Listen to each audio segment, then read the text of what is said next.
नमस्कार मंडळी, मी म्हणाली. तर काल आमची या घरातली शेवटची रात्र होती आणि आज आम्ही हे घर सोडून नवीन घरात शिफ्ट होणार आहोत.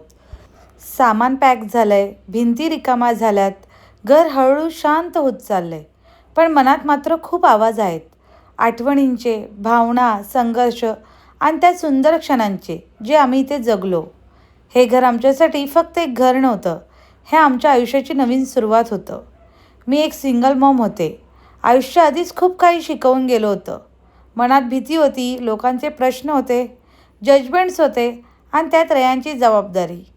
आई म्हणून मला फक्त एक गोष्ट माहीत होती, माझ्या मुलाला एक सुरक्षित, प्रेमाने भरलेलं आयुष्य द्यायचं. आणि मग आयुष्यात स्वप्नील आला. हळूहळू आयुष्य बदलायला लागलं आणि आम्ही तिघांनी पहिल्यांदा एकत्र राहण्याची सुरुवात याच घरातून केली. आजही आठवतं, पहिल्यांदा या घरात पाऊल ठेवलं तेव्हा मनात किती मिक्स फिलिंग होत्या. एकीकडे नवीन आयुष्याची एक्साइटमेंट, तर दुसरीकडे भीती. सगळं खरंच ठीक होईल ना? आपण खरंच एक फॅमिली म्हणून राहू शकू ना? कारण संसार पुन्हा सुरू करणं इतकं सोपं नसतं, विशेषतः जेव्हा तुमच्यासोबत एक छोटंसं मूल असतं. पण या घराने आम्हाला हळूहळू एकमेकांमध्ये गुंफलं. या घरात मी आणि तूपासून आपण झालो.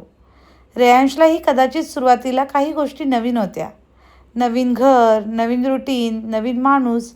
पण हळूहळू या घराने आम्हा तिघांना इतकं जवळ आणलं की कधी आम्ही खरंच एक छोटंसं पूर्ण कुटुंब झालो ते कळलंच नाही. या घरात आमच्या छोट्या छोट्या आठवणी आहेत. सकाळी उठून किचनमध्ये चहा बनवणं, रेयांचा आवाज, त्याचं खेळणं, त्याचं हट्ट करणं, त्याच्या छोट्या छोट्या गोष्टींवर आमचं हसणं. या घरात पहिल्यांदा आम्ही तिघांनी मिळून डिनर केला होता. पहिल्यांदा मूव्ही नाईट केली होती. पहिल्यांदा फॅमिली फोटो काढला होता. किती सिम्पल मुमेंट्स होते, पण आज तेच मुमेंट सर्वात प्रेशियस वाटत आहेत. आमच्या किचनच्या तर खूप आठवणी आहेत. या छोट्याशा किचनमध्ये आम्ही फक्त जेवण बनवलं नाही, तर नातं बनलं. कधी मी थकलेली असायची तर स्वप्नील शांतपणे मदत करायचा. कधी कधी आम्ही रात्री उशिरा दोघांनी मिळून चहा बनवला. कधी रँचमध्येच येऊन सगळा पसारा करायचा. त्या छोट्या छोट्या गोष्टींमध्ये खरंच सुख होतं. कधी भाजी जळाली, कधी पोळ्या खराब झाल्या, कधी काहीच बनवायची इच्छा नव्हती, पण तरीही आम्ही सोबत बसून खाल्लं. कारण त्या घरात लक्झरी नव्हती, पण पीस होतं.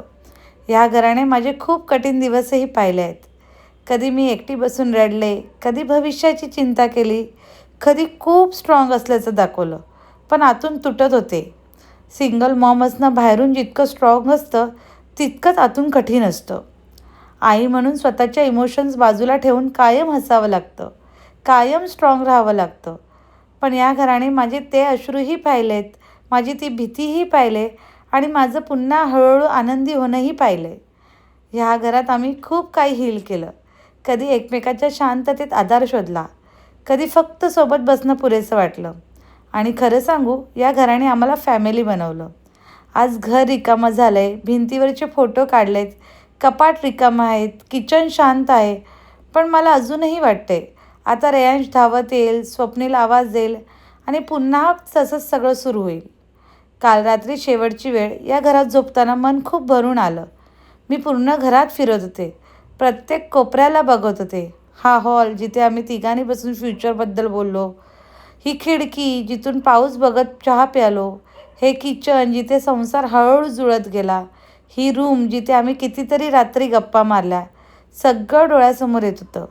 लोकांना कदाचित हे फक्त एक घर वाटेल, पण आमच्यासाठी हे आमच्या आयुष्याचं सर्वात इमोशनल चॅप्टर आहे. कारण या घरात आम्ही फक्त राहिलो नाही, तर आम्ही पुन्हा जगायला शिकलो. मी पुन्हा ट्रस्ट करायला शिकले, पुन्हा हसायला शिकले आणि रेयांशनेही एक कंप्लीट फॅमिली फील केली. आज आम्ही हे घर सोडतोय, नवीन घरात जाणार आहोत, नवीन सुरुवात करणार आहोत. पण काही घरं अशी असतात जी आपण सोडतो, पण ती घर आयुष्यभर आपल्या मनात राहतात. आणि हे घर आमच्यासाठी कायम स्पेशल राहणार आहे. कारण आम्ही तिघांनी इथूनच पहिल्यांदा सुरुवात केली सोबत राहायला. इथेच आमचा छोटासा संसार खरंच सुरू झाला. Thank you so much everyone. Tata, bye bye. भेटूया आमच्या नवीन घरी आणि अशीच आमचे व्हिडिओ बघत राहा. आमच्यावर असंच प्रेम देत राहा. लाईक, शेअर, सबस्क्राईब करायला विसरू नका आणि नवीन घराचे ब्लॉग्स बघायला पण विसरू नका. Tata, bye bye.